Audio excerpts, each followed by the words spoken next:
So good morning, all. Thank you so much for being here with us this morning. My name is Marika van der Steenhoven, and I am the Special Collections Education and Outreach Librarian for the Bowdoin College Library. I am delighted to welcome you to our final 2020 event in our series, Beyond the Reading Room, Archives in the World. This has been a virtual lecture series featuring artists, scholars, and Bowdoin College alumni who rely on archival research for their work. Each speaker has had a connection to Bowdoin Library's George J. Mitchell Department of Special Collections and Archives, either having consulted our collections or having their own work represented therein. You can check out previous talks in this series via the link that I will post in the chat in just a few. And I also encourage you to sign up for our final Audubon page turning event of the semester. For those uninitiated, Bowdoin is the caretaker of a magnificent double elephant folio edition of John James Audubon's Birds of America. And we celebrate this work and the intersections across a multitude of disciplines and issues each month at our page turning event. Tomorrow, December 4th at 12:30 p.m. Eastern Standard Time, we are delighted to welcome scholar and naturalist Jacqueline L. Scott, who will be discussing birding while black at our final page turning event of this season. You can register for this program again via the link that I will post in the chat momentarily. I want to thank the Bowdoin College Library for supporting this program series, to Tony Sprague for his incomparable technical support, and to the Bowdoin College Alumni Relations for helping us spread the word about this program. Today, we are joined by Don Westfall, Bowdoin class of 1972, who will be discussing the research he's conducted in Bowdoin Special Collections and Archives, looking at maps, letters, and account books for his research into Bowdoin's land transactions and their impact on college finances during the first half of the 19th century. Using documents from the archives, he will describe the threat posed to the college's survival by the Panic of 1837 and how some questionable legal maneuvers combined with unusual Bowdoin family dynamics and how that affected the outcome. Don Westfall arrived at Bowdoin in September 1968, never having seen the college before. He majored in history, was, as he claims, an indifferent editor of the Quill and a contributing editor of the Orient. After attending the School of Foreign Service at Georgetown, he worked in Washington, D.C. as an economic analyst specializing in food and agricultural policy, served for a time as director of marketing at the Maine Department of Agriculture, returned to Washington and worked for an association of manufacturing companies. Don is now retired and lives in Harpswell. His interest in college history began 50 years ago with the purchase of Lewis O. Hatch's History of Bowdoin in the old Moulton Union bookstore. I'll also post a link into the chat. We have that book digitized so you can explore it from your home. I first met Don about 3.5 years ago when he and his wife attended an alumni program on early American cookery books. The program in the archives was accompanied by a magnificent dinner based on the historic recipes we had explored, which was recreated by the incomparable Bowdoin dining services. During the dinner, I had the privilege of sitting with Don. His love for Bowdoin, his engaging storytelling, and his excitement for the archives were palatable. His enthusiasm for the college and for research led him to become one of our most frequent and reliable researchers, dogged in his pursuit and always full of wonderful stories. As I was preparing for this morning's talk, I was chatting with my colleagues in the archives, and we all recalled a truly heartwarming moment in the reading room when a group of current students were congregated around archival documents for a project looking at the college in the 1970s. Don, sitting across from them, jumped into their conversation and brought those documents to life, offering his unofficial history of the college and sharing a perspective that proved invaluable to the students' endeavor. With a true generosity of spirit, Don embodies the ethos of discovery so crucial to a successful archival researcher, and I'm so honored and pleased to welcome him here today. Don, thank you so much for joining us. I am so excited to hear more about your research. Thank you, Marika. I'm going to have you write my obituary. Uh, it was unbelievably glowing. I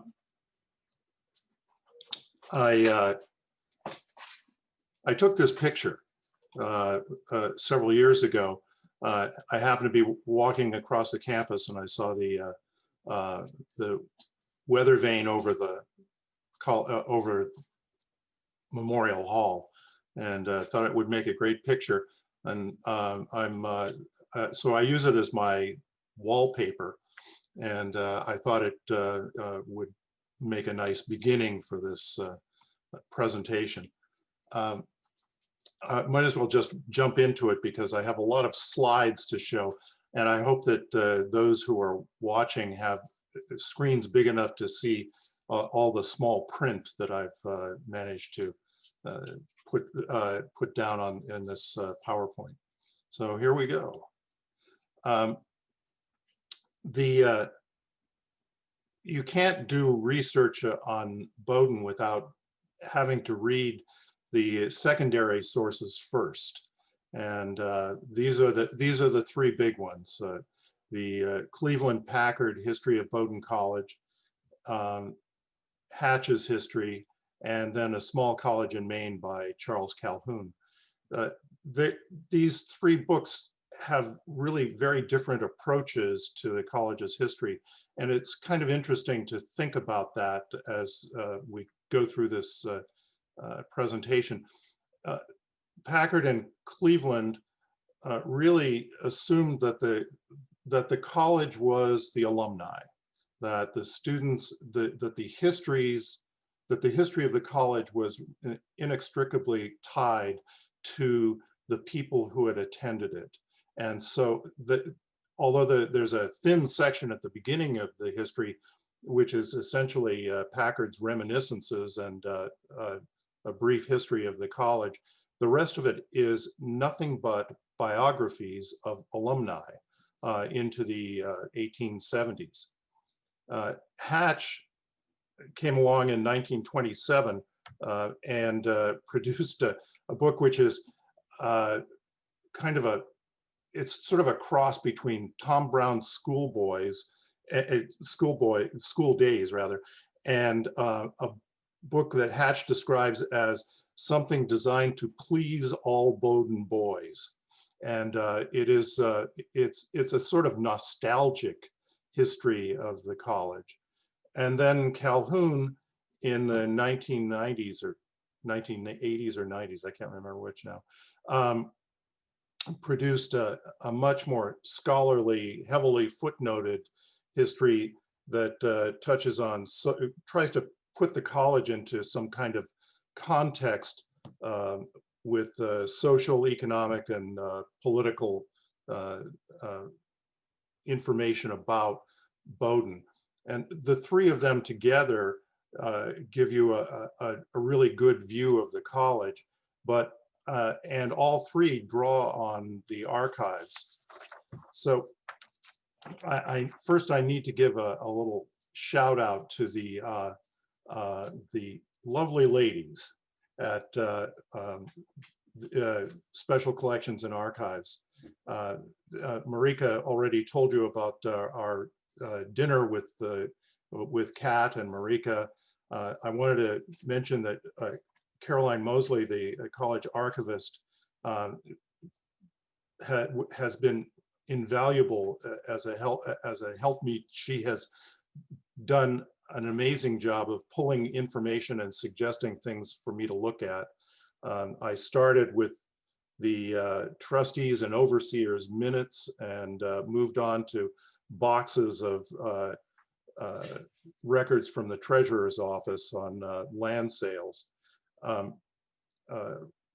Roberta Schwartz is the person I went to for copies of things, and I have to say that as a researcher, I approach things as if I were still in 1968 to 72.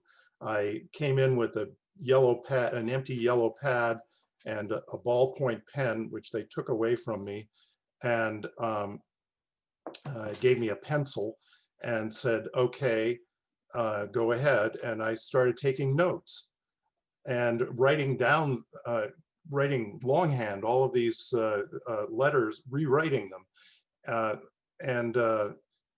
After a while, I thought, well, maybe I could get copies of these. And Roberta agreed. And so she started copying things for me. And then Megan one day said, you know, you could go digital with this. You could actually get digital copies and they would be better than what you're doing now. And then I realized that there were other people in the library who had cameras and they were using their telephones to take pictures of documents. And so I over the period of about a year, I moved from the pencil and paper to a totally digital approach to this. And finally, I want to thank my wife and my dog, the dog is actually walking around at my feet right now, for putting up with my absences at the library when I should be doing work at home, and also walking the dog, and also because they had to listen to me tell them about Bowdoin's land history. So let's get started now. As the title suggested that we're going to start in 1794, but actually there's a prehistory that goes back into the 17th century when the British Crown was giving away large tracts of land in eastern Massachusetts. This was land that was free for the taking, or the giving, I guess, because it was, as they thought, unoccupied. That wasn't the case, but that's what they thought.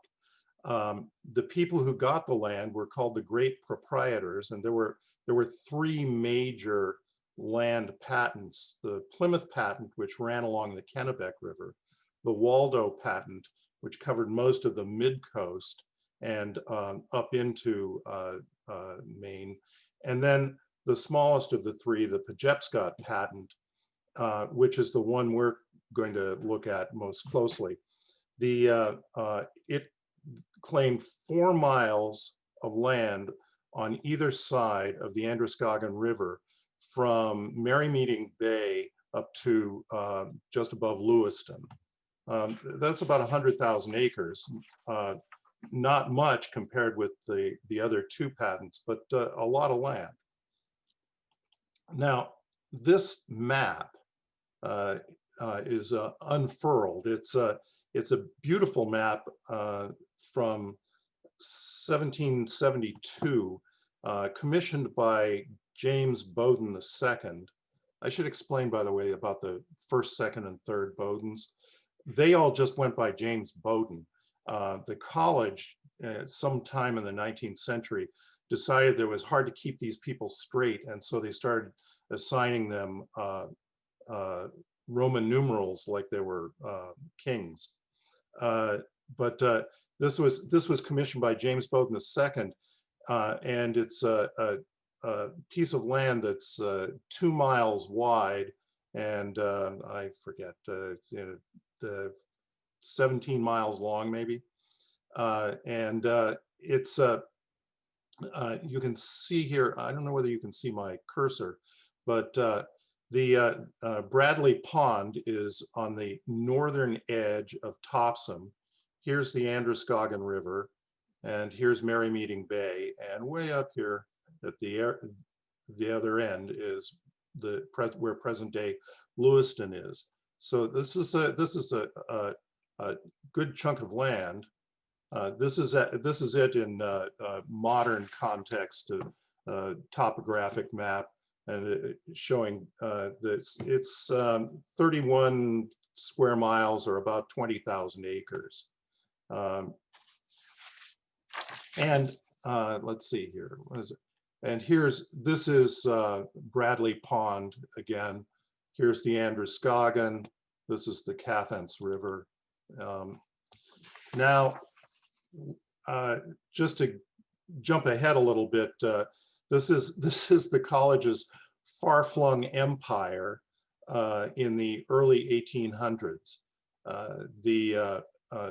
The college received land grants from the Commonwealth of Massachusetts, the first of which were 5 townships, 4 up here and 1 down here. These are the towns today of Abbott, Guilford, Foxcroft, or piece of Dover Foxcroft, Sebec, and then down here is Dixmont. Now, a little later, the Massachusetts gave some land to Bowdoin and Williams College as joint custodians, and it's way down here by the ocean, just off Bar Harbor. And finally, there was another township, Etna, and then finally the 2 townships that bear Bowdoin's name today, the Bowdoin East and Bowdoin West. Now, there were early gifts of land also from James Bowdoin, who gave $1,000 and 1,000 acres, and then later on he gave the college another 2,300 acres from that strip of land that we looked at earlier. The town of Brunswick came up with 230 acres of land, 30 acres from a guy by the name of William Stanwood, and 200 acres from the town commons. And last, by 1823, William Winthrop gave the college 1,200 acres in Montville, which is up near Belfast. We'll talk about each of these in turn. Now, those first 4, the first 5 actually, land grants were these 4 little boxes up here. This is Abbott, Guilford. Guilford, by the way, is the place where they make those foot-long swabs that the students get tested with apparently on a weekly basis. And then Foxcroft and Sebec. But look at these. Here are other grants made around the same time. This one to Berwick Academy, one to Hollowell Academy, this one to Williams College, Marblehead Academy in Massachusetts, Leicester Academy, that's also in Massachusetts. So these are, because Massachusetts owned the land, they just gave it away and assumed that people would try to sell it and would benefit from the sale. These are actually pretty sizable pieces of land. They're 6 miles by 6 miles, or 6 miles square. That's 36 square miles. It's not 6 square miles. And nobody knew, not nobody, but few people knew what was in this land.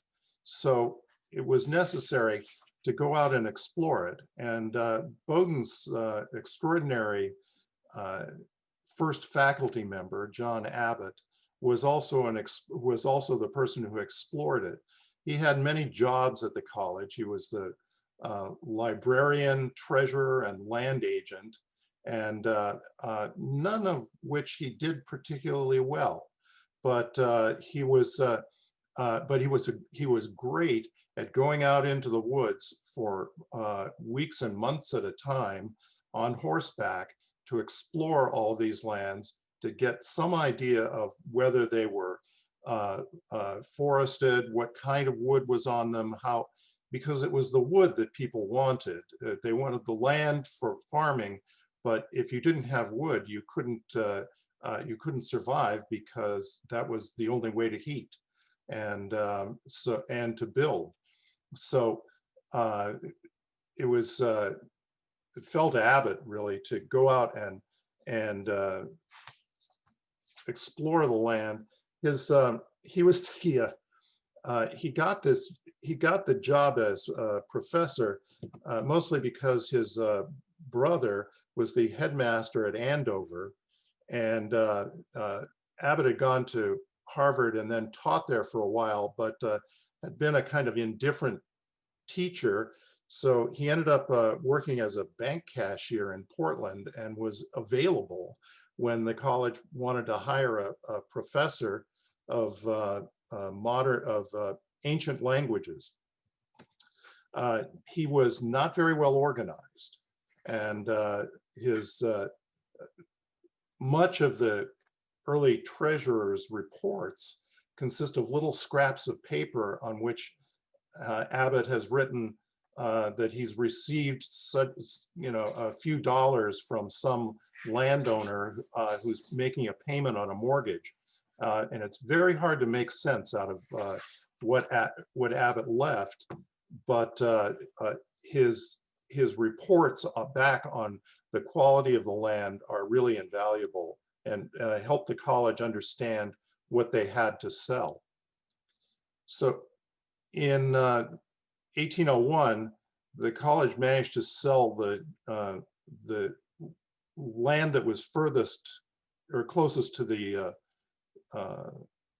ocean, to the coast, the town of Dixmont, which was settled by Reverend Dix, and he paid $20,000, which was a very large amount of money at the time. And at the same time, the land further north in Foxcroft was sold. This is the ad. The college had the land, but they had to advertise it, and their objective was to sell large blocks of land to generate cash quickly. The land awards weren't unconditional. The college was required to settle 15 families in each township within 12 years. Dixmont, they were able to do that very quickly. Within 6.5 years, they had about 48 families living there. That's covered in this ad, which is for the town of Etna, which sold in 1806 for about $11,000. Then there's this other unlocated lands. These are those two townships up near Moosehead Lake, the ones that are still to this day called the Bowdoin East and Bowdoin West townships. And they were a problem for many years because it was difficult to sell the land for farming. People mostly were interested in the lumber, but it was hard to get the lumber down the river until some enterprising folks blasted a gorge and created a pathway for logs to flow down towards the Kennebec River. So James Bowdoin III gave 1,000 acres, but I've never seen anything written about where those 1,000 acres are. And the only thing I've seen is this little map from the archives, which shows 1,000 acres, and this is Sabattis Pond. This is on this map, this little diamond over here, rhombus, I guess it is. There were squatters on that land, and so the report back in 1798 was that people were taking the timber, and the land is maybe not so good. Some of it's a little better than others. That word should be more than $2 per acre.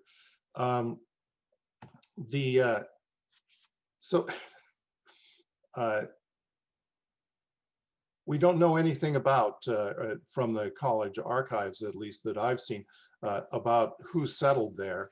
And because most of the information deals with the lands in Bowdoin and Lisbon, Maine. James Bowdoin III gave this other 2,300 acres. What he actually gave was a mortgage. General Samuel Thompson, an interesting character. He was a tavern owner in Brunswick and also a Revolutionary War hero, so to speak. He ended up causing the British to burn Portland, which was probably more upsetting to people in Portland than it was a benefit to Thompson. But he was regarded as an amazing character who had done great deeds during the American Revolution. He owned this land. He had mortgaged the land to Bowdoin. Bowdoin gives the mortgage to the college. He was supposed to pay the money back and never did. So the heirs surrendered the property to the college in 1801, and it was a problem for the rest of, for probably 25 years. And this is why. These pieces of land were divided up into little tiny pieces, and this is basically 1.5 miles by 2 miles long. There are about 50 pieces of property on this land, and many of the people who were there owed the college money, but they didn't have any money to pay. And so the college was constantly badgering them for funds. The other problem was this issue of squatters. Pardon me. At one point, the trustees voted to take people to court if they because they were squatters, and this is one of the issues. Is someone would buy a piece of property like this, and then find that the better land was down here, and so just take it because there was no one else there.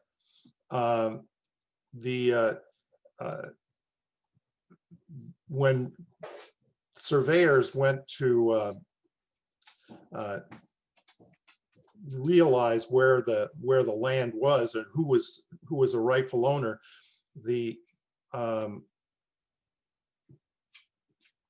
excuse me, I was just brought a glass of water.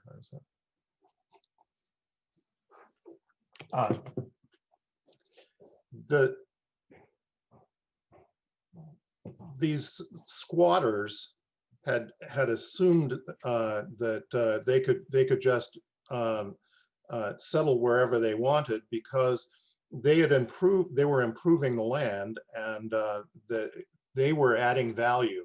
When the surveyors came and said, no, you're on the wrong land, a number of them gathered together with their muskets, and they were menacing the surveyor, who left. The college then had to send a team, a group of trustees out to work out deals with all of these squatters, and they were actually pretty good at achieving reasonable prices for the land. Now, the college lot that the college received from Bowdoin was in dispute for a long time because no one actually knew where the town common was that the college lot was part of. The town common was given by the Great Proprietors, and they carved, and then the town carved out 200 acres to give to the college as an inducement to build the college in Brunswick. There was a lot of competition to locate Bowdoin, and it was really the gift of the 200 acres plus the immediate gift of 30 acres for the campus that swayed the trustees and overseers to the side of Brunswick. The archives has some great documents about with lists of people who had pledged money in different towns to try to get the college there. And there's a long list of about 50 people in Freeport, each of whom pledged anywhere from $10 to $2 to try to bring the college to Freeport. They got LL Bean though, so I guess they're okay. So the question is, where is this land? And this is the college common today, this little pie-shaped piece of land, and this is the Harpswell Road. So this, and if you look at this map, north is down here. So if we move it around, you can see this is today's common. Here's the Harpswell Road. Here's where the common was. Here's the Bowdoin land, and the Bowdoin land is essentially a piece of runway at the Naval Air Station. It was subsumed into the Naval Air Station at the end of World War II, and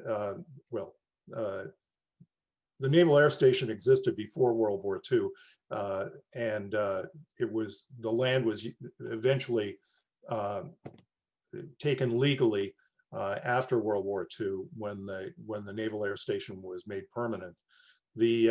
So this piece of land up here became federal property after the closing of the Naval Air Station. The college got back about 135 acres, and they are sort of up here. And if you walk down Bowker Street past Whittier Field, where it merges with Pine Street, you pass a little structure and alongside of the Catholic cemetery, and you're suddenly back on Bowdoin land. And there are signs indicating that the college owns it. What the college is going to do with it, we do not know. And but at the other end of this property is where the Bowdoin solar array is. Now, the final piece of land that I want to talk about, just because this is one of the weirder pieces of property acquired by the college, or given to the college, was land in Montville, which is this little town up near Belfast. This letter from Thaddeus Harris to William Winthrop is amusing, I think, because what he's doing here is saying, look, they're raising taxes on this land that you own, and Harris's aunts also owned a piece of land there, and the way to get out of paying these taxes is to give it to Bowdoin College, and then it'll be basically it'll be the college's problem, but you'll look like a hero because you've made this donation. So Winthrop thought about it for a while and then wrote a letter to William Allen offering the land that he owned, plus he had acquired the land from the Miss Masons.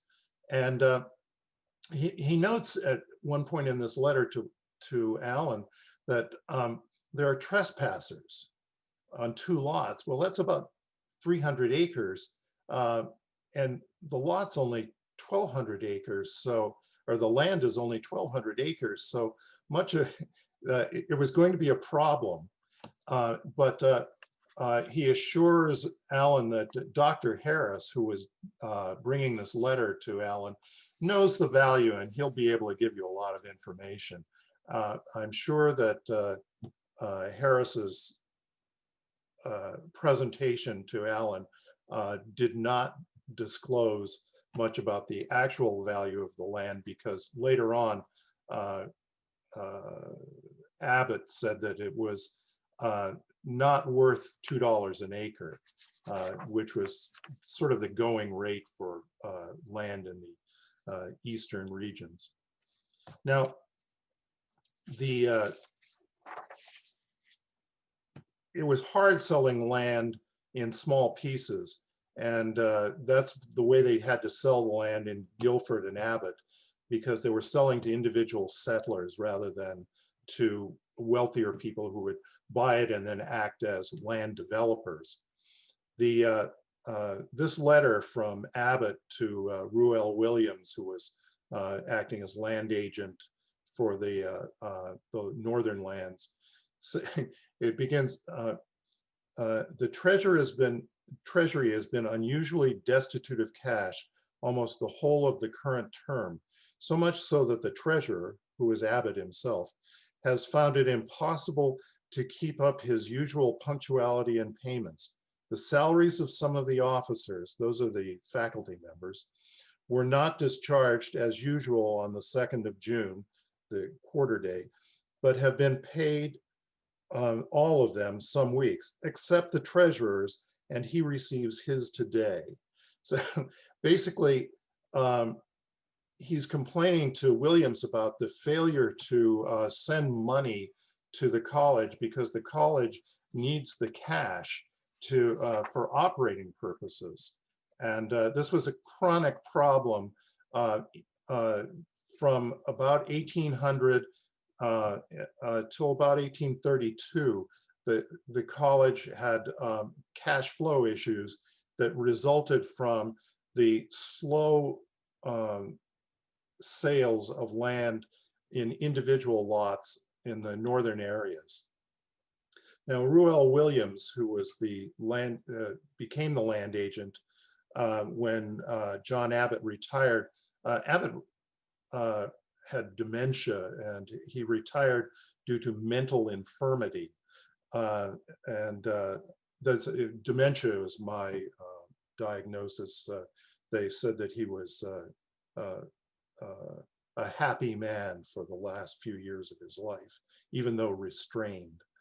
He was a lawyer with a lot of real estate experience, and brought a lot of control to the land sales.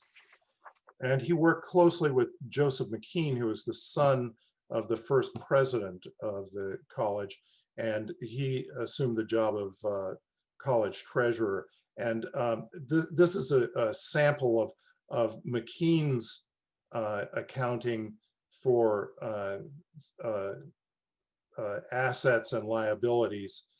Prior to McKean, the information was rarely put onto 2 pages, and it was awfully difficult to figure out where the college stood.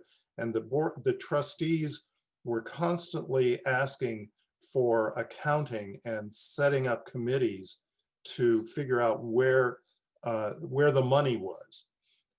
Eventually, they established a visiting committee, which demanded an annual report, and McKean was the first to provide really thorough reports on the finances of the college.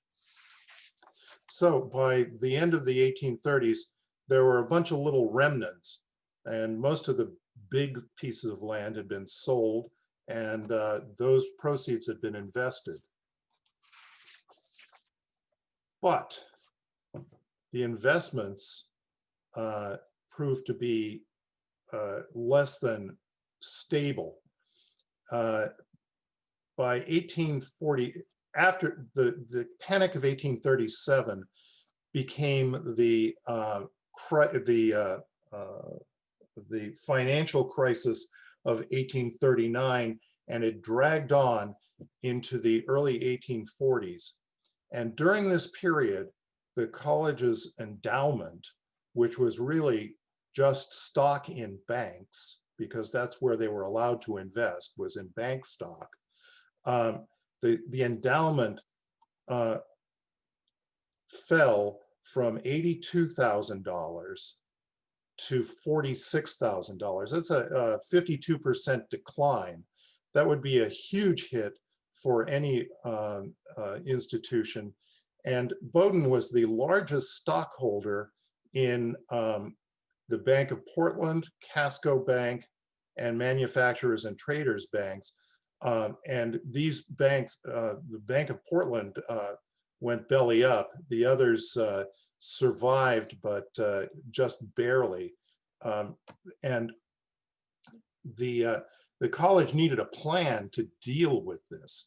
And their plan was basically to a hiring freeze. They decided not to replace Professor Newman, who decided to move on. He was a professor of rhetoric. They created a capital campaign, which consisted of sending the faculty out to ask for money over the winter vacation. This was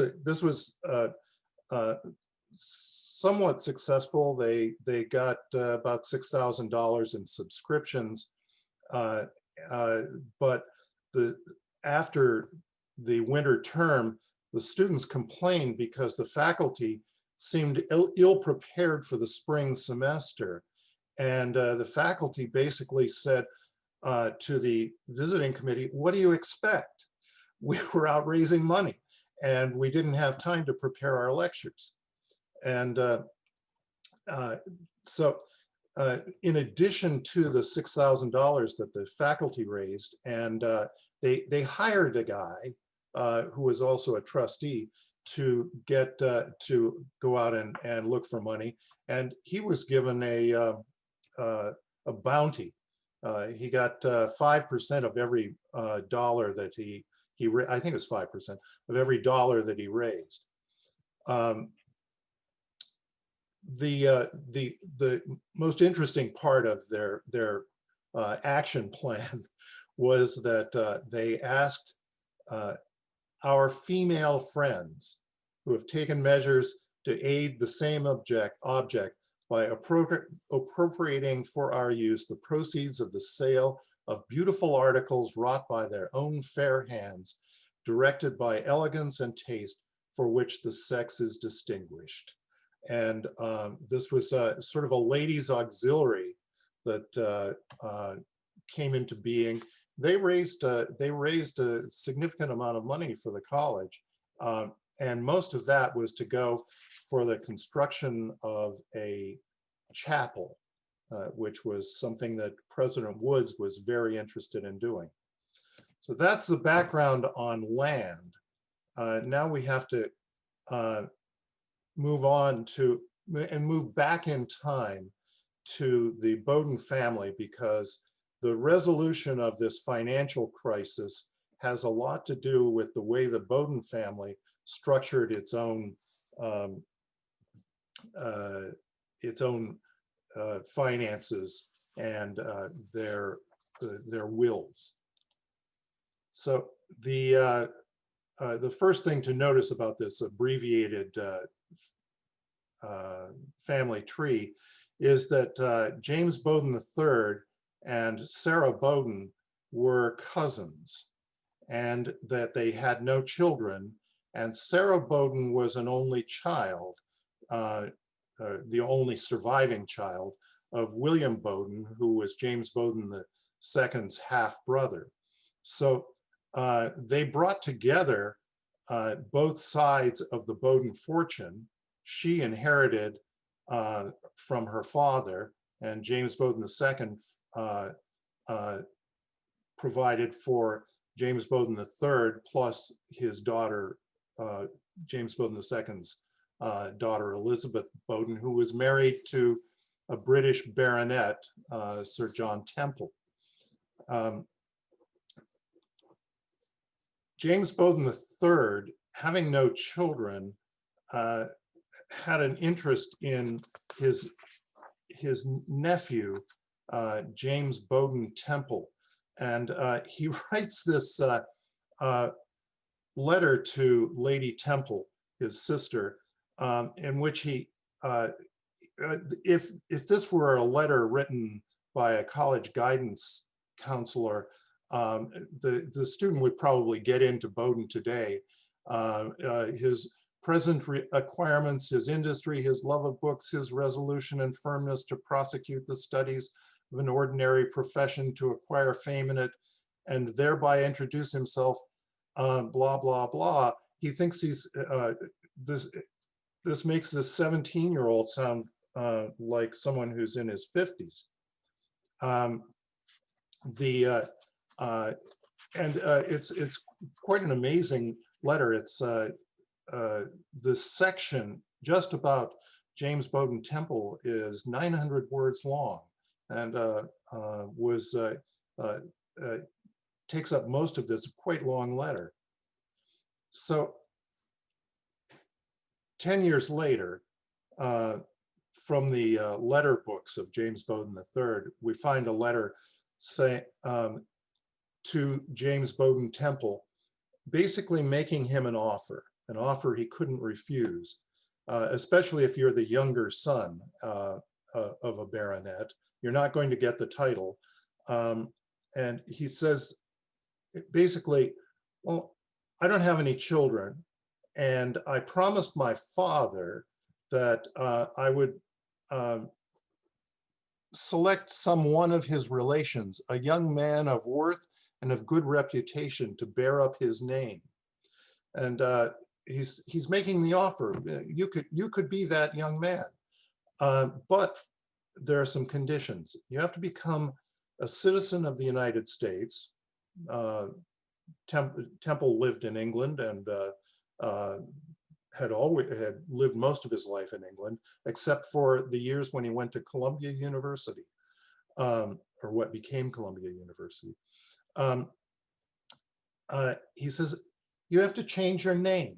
You have to change your name to Bowdoin. And in return, you're going to get some property, and it's increasing in value. There's an allowance that will make you marriageable, and the allowance is $1,000 a year, which in 1803, as a relative wage, was the equivalent of several $100,000 today. So he's getting quite a bonus there in terms of the allowance, and he gets a nice farm in Dorchester, Massachusetts, just outside of Boston at the time. Well, James Bowdoin Temple accepted the offer and moved to the United States for a brief period of time. But 6 years later, James Bowdoin is writing to now James Temple Bowdoin, saying that Temple Bowdoin has gone back on his promises. He, in what must have been a very difficult evening conversation, Temple Bowdoin says to James Bowdoin that my heart is in England. And so James Bowdoin III says, well, okay, but whoops, how do I go back here? I guess I don't know how. He says,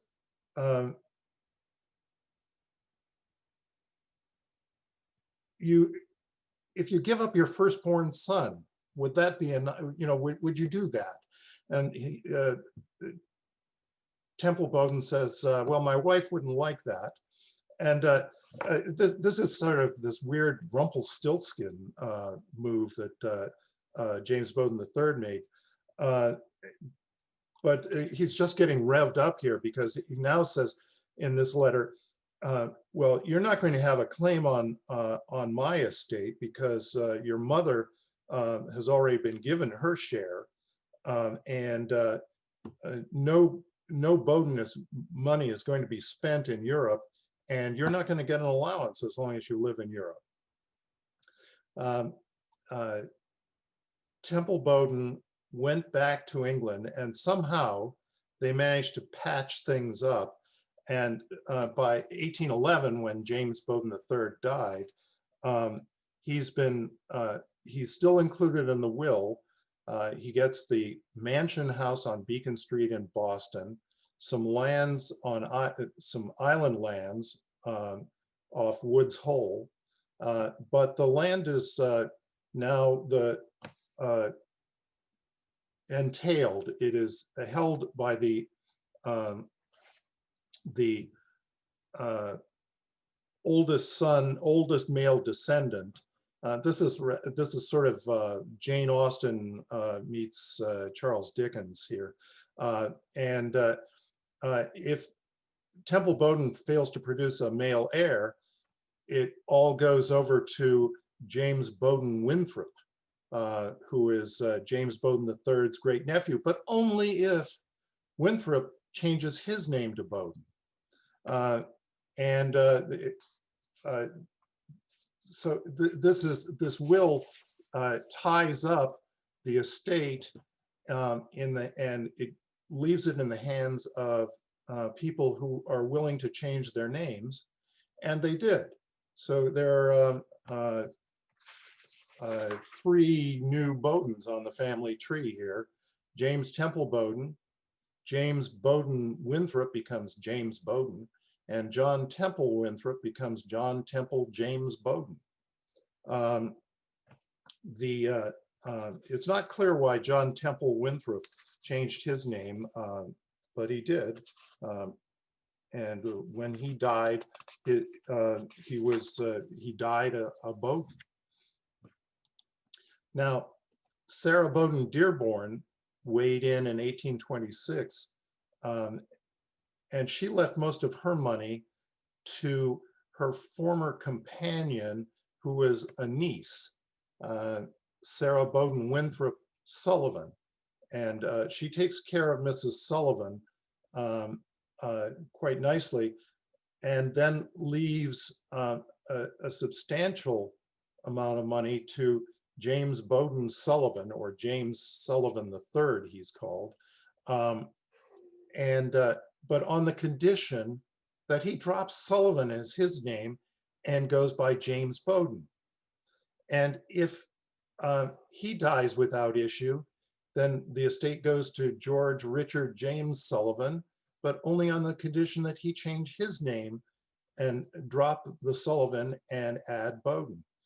And if there are no male heirs, the money passes through the female line, which it did not, because the Sullivan Bowdens managed to survive. So now we've got 3 more Bowdens, but these 2 guys, James Bowden and John James Bowden, they both died, but we have an additional 2 Bowdens. The Winthrop Bodens, one died in Havana and the other died in Valparaiso, Chile, where he had gone for his health. If this isn't confusing enough, an anonymous letter arrived in 1836 addressed to the faculty, in which this is 10 years later, after Mrs. Bowden Dearborn dies, saying that, and this is an anonymous letter. We don't know who wrote it. I have a suspicion that it was written by one of the Sullivans, but it says that James Bowden Winthrop has died, and James Temple Bowden has arrived from Europe with his son, and they're going to try to break the will. Well, how would they break the will? Well, remember the entail. And what they did was this is an interesting term, they docked the entail. This is a term from cutting the tail off a lamb, and which is done for a variety of reasons. And the entail, the tail, is actually the tail end of a family line. So you're cutting off that tail. And what they did was they sold the property that they held to a straw. There was a straw sale. They sell it to a Mr. Schemmeyer, and he then sells it back to them for $1. And this was according to Daniel Webster, who was the Bodens lawyer. This was legal. So the big news for the college in 1842 was that James Temple Bowden has died, and that his son, who's about 32 years old, is on his way to the United States to claim his estate. Well, President Woods saw that, and he headed for Boston to do some research, and he spent the winter there and got some very good lawyers, and they decided to take the land that had been the mansion house on Beacon Hill. The mansion house had been demolished by James Temple Bowden, and it was sitting vacant. It had been subdivided, but the land hadn't been sold. So they put up a fence, and they leased the land to a carpenter who built a shed and began operating a business out of this land right next to the State House in Boston on Beacon Hill. In April of 1843, one night, a group of men showed up, tore down the fence, tore down the shed, took all the lumber and moved it down to an empty lot on Charles Street, put up their own fence, and said that this land belonged to James Temple Bowden. This was big news, it was referred to as the Second Madawaska, which was a reference to the Aroostook War. This is a way of saying there was much ado about nothing. The Aroostook War was a war between the state of Maine and the government of Canada, in which no shots were fired, but it had to do with a boundary issue, and so the Boston papers had a lot of fun with this. The case for go away. The case for Governor Bowden was for the college was that Bowden had bequeathed the property to a nephew, but he needed to reside in the country, and he hadn't been, and he was probably not a citizen. The case for Temple Bowden was that the land remained in the custody of a guy by the name of Mr. Cotting, who was the Bowden agent, and that they had continuously held that land, and that it belonged legally to Temple Bowden, and that the college had seized it illegally. During the time that Woods was in Boston, he interviewed Mrs. Sullivan, the heiress to Mrs. Temple Dearborn. And she said that she had been out with her uncle a few months before his will was made, and he expressed great dissatisfaction with the course that James Temple Bowden had pursued, particularly, and this is so typical of James Bowden III, that he was upset because Temple Bowden had combined the coat of arms of Bowden with that of the Temples and created this new Temple Bowden coat of arms, which is kind of a mess, actually.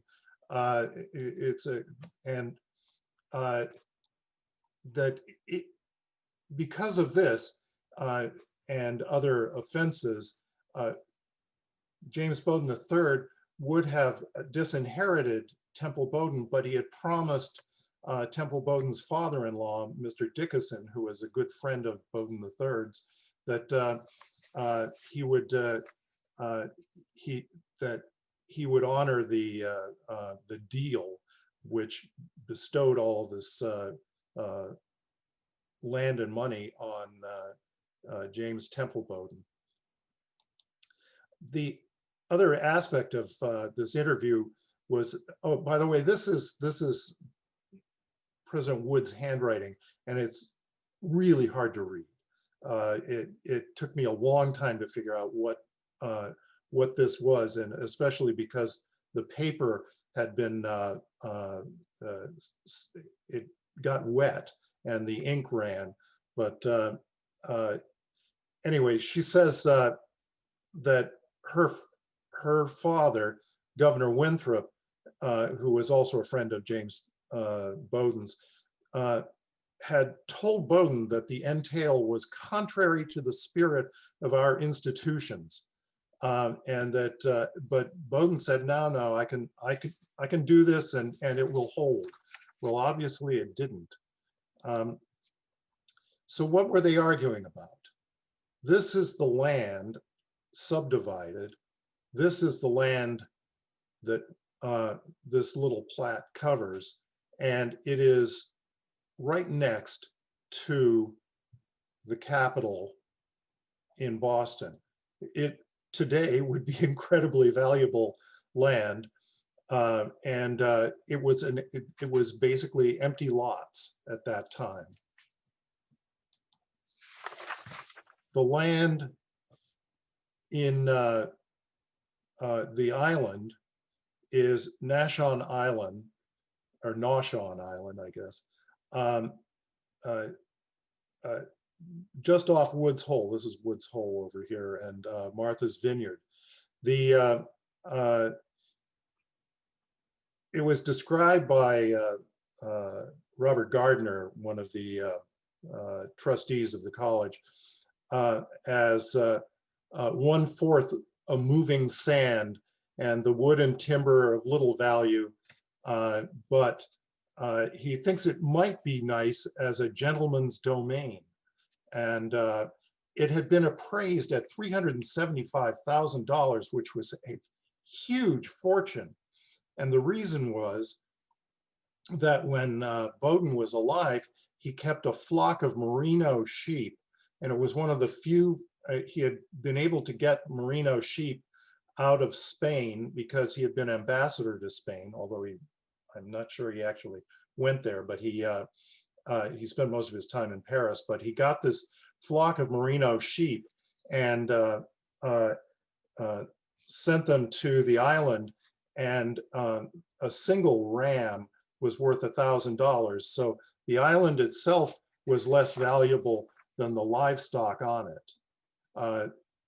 By the time this argument over the land was taking place, the price of merino sheep and wool had collapsed. So it wasn't really worth that $375,000.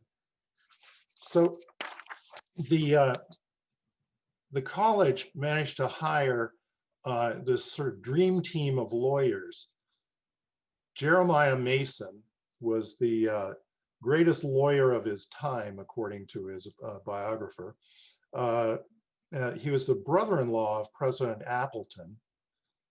Simon Greenleaf was the author of the standard book on evidence and taught it at Harvard.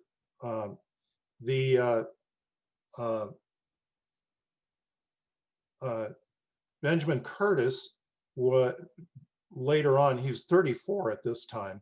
He later became a Supreme Court justice and was one of the 2 dissenters in the Dred Scott case. Charles Loring was offered a Senate seat, which he turned down. And P.W. Chandler, who was 27 at the time, was the publisher of the first real law digest in the United States, and it's still published today. So that's the team for the college. For Bowden, for Temple Bowden, The team consisted of Daniel Webster and Robert C. Winthrop, who is who is later the Speaker of the House of Representatives in the United States House of Representatives, and he was only 34 at the time. So these two groups, they're all Whigs. They're all the cream of the Boston legal community. Chandler is one of my favorite characters, and I know I've exceeded my time here, so I'm going to go quickly, but I love this letter. This is when he hires Mason, and he says, Mason is by far the heaviest, underline, heaviest man in a good sense that we have. He's the heaviest man because he was 6'6", and as he grew older in his later years, he assumed a bulk proportion to his height.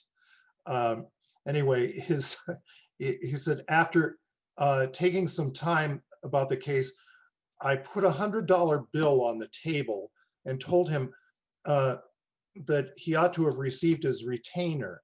And so Mason spends some time, looks at the $100 bill and gets a little more excited about the case. After about an hour, he says, you know, I don't go to court anymore because he's retired. He says, well, Chandler says, yeah, I'm aware of that. And he says, well, then what do you want? He said, well, we want you to tell the others who do go into court what to do. And then he says, well, are your people able to pay? And he says, yes, they pay all their debts. And then he talked about other matters. Pretty soon, he got out his pocketbook and slowly his hand reached for the bill, which was soon comfortably at home in his pocket. I then asked him for a receipt, which was important because rumor had been about that he was not in the case, and Mason gave him the receipt, and they had Mason on the line as the chief counsel.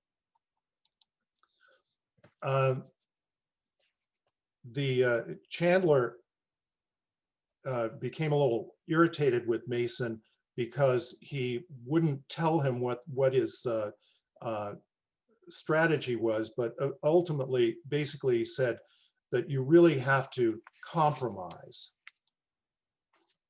The issue of whether James Temple Bowden Jr. was an alien was a real issue because Temple Bowden was an officer in the British Army and had lived his entire life in England. That was the case that they were preparing to make. Now, when the 50 or 100 men, this group of people who took the lot, Chandler writes to Bowden and to Woods at Bowden saying, no resistance could be made because there was a violent proceeding. We're now in consultation. On the whole, we are inclined to the opinion that they have fallen into Mr. Mason's trap. Basically, they wanted the Bowden contingent to take the land so that then they could sue them for forcible entry and for damages. But Joseph McKean says, what we're really going to do is drag this out and eventually they will settle. Because everybody was a Whig on the Bowden team, on the college team, Chandler thinks that they need to get some Democrats in because the legislature could intervene and having a bipartisan group of lawyers. So they add 2 more lawyers to the group just so that they can eventually fight it out in the legislature if they have to and be politically covered. So how does this resolve itself? Amazingly, this guy named William Sturgis one of the wealthier men in Boston, writes a letter just before they're to go to court and says, I have this friend who would like to buy the island. He's visited it, and if you're willing to sell, he might be willing to save you the cost of a protracted and expensive suit. The negotiations dragged on for a few weeks, but eventually the college decided to settle.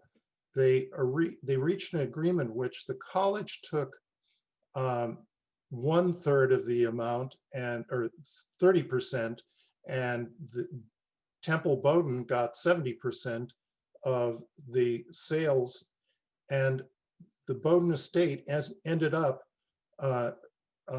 delivering $31,000, almost $32,000 to the college coffers.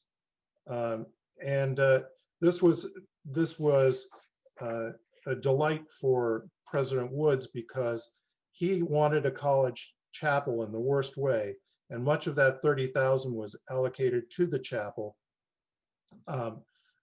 which would have been sufficient to build it if they had stayed within the budget. The chapel eventually cost much more than that, but it was really, this is really the proceeds of a land sale ended up paying for most of the college chapel. And with that, I will say goodbye. If there are questions or comments, I'd be happy to take them. I apologize for going so long and skipping some of the material at the end. Don, thank you so much. I learned so much, and it's just incredible, all of the connections that you were able to draw, and just this is just a remarkable piece of, or pieces of research. So thank you so much for spending all of the time in the archives. There's a note here from Caroline Mosley, who has expressed, and this is on behalf of the entire college, our utmost gratitude for all of the transcriptions that you did of trustees' records, which have obviously served your research, but also are serving the researchers of the future, not having to kind of go in like as with Wood's handwriting, but you know, that 19th century scrawl can be quite challenging to go through. I'll just quickly summarize, being mindful of the time, some of the wonderful comments. Lisa joined us. She's the head of special collections at Williams College, and would love a copy of your slideshow because it parallels so much of the history of Williams College. So we're grateful for Lisa for joining us, and she's just fascinated by the parallels with Williams that I had no idea about prior to this. Steve mentioned that Thaddeus Harris was a private secretary for Elijah Dix, for whom Dixmont and Dixfield in Oxford County are named. And he actually shared another resource with us that actually Mount Harris in Dixmont is named for him. And Steve Pinkham is his name, wrote a book that was published by Down East in 2009 entitled Mountains of Maine, Intriguing Stories Behind Their Names. So another great resource for those of us interested in this amazing, complicated Maine history. Lots of comments of thanks, and we had so many students in the audience. One had a question about land appraisal, and I think you touched on that, and I also shared some additional resources in the Q&A. Again, Don, I am so glad we're recording this, because I'm going to come back and watch it again and take more detailed notes. I think you have given us such a fabulous outline of this sort of prehistory, like pre-campus history of the land, and the various characters. And I must admit, after 8 or 9 years working at the college, all of those Bodens still confound me. And I really appreciate that you have actually offered a lot more clarity to me in terms of that. So let's see if there's one more question that, just another note. of great lecture, another note of thanks for the fabulous lecture. And then a question about what our next series will be. We're looking at the spring of 2021, beginning in February. We'll be doing some more programming, but that's all still to be determined. So, so stay tuned to hear more about that. Don, first, I want to thank you so much for your time and your enthusiasm and your expertise. I am inspired, and again, I have learned so much. I also, and Carolyn is also making a note that we have a lot more stuff for you to look at. So we're really excited to welcome you back into the reading room when we can do that. I've missed since March. I haven't done very much since March. You prepared this amazing lecture, so don't sell yourself short. I also, special thanks again to Tony Sprague for his technical assistance and to the Bowdoin College Library for making this program possible. I want to thank all of you. We had such a large and wonderful audience today. Thank you so much for joining us today. And as I mentioned, we'll be continuing our virtual programming next semester, starting in February. So keep your eyes on your inbox and our website for news and upcoming events. Be well and take good care, and we will see you all next time. Thank you again so much. Thank you, Marika.